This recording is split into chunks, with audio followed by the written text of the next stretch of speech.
سلام، من این واسه سال چیزی که خودم درست کردم اینو از ذهنم در بردم. خب بریم اینا رو کنار. اول از لبوبو مدل اینه شروع میکنیم. 6 تا رنگ داره، رنگاش اینان. شما هم یکی انتخاب کنید تو کامنت ها بگید. خب لایک کنید، لایک.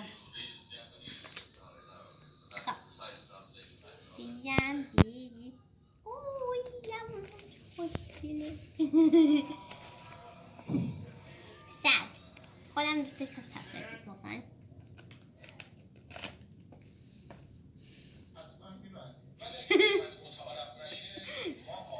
چقدر خنگه.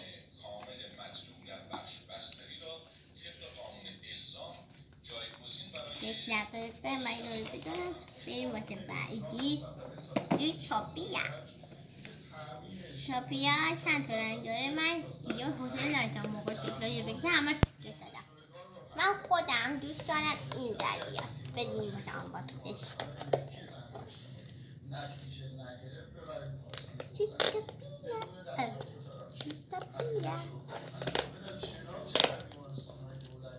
برایتون یه روی دو چاپیا میخوایم آنباکس کنم. این واسه خودش.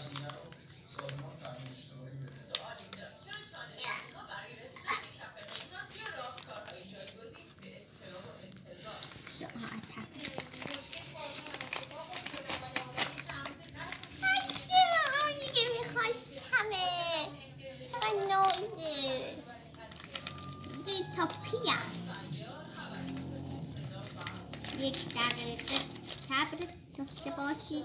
الان میرسید.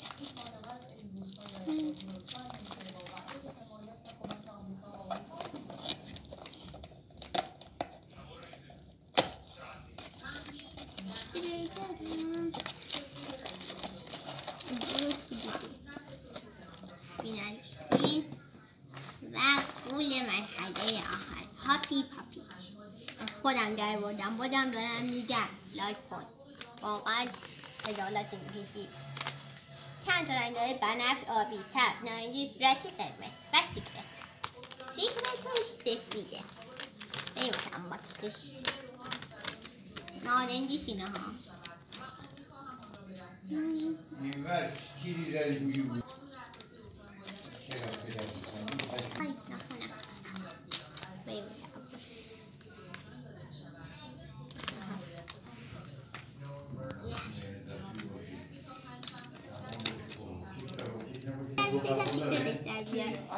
سیکرتش در اومد. خیلی نایزه.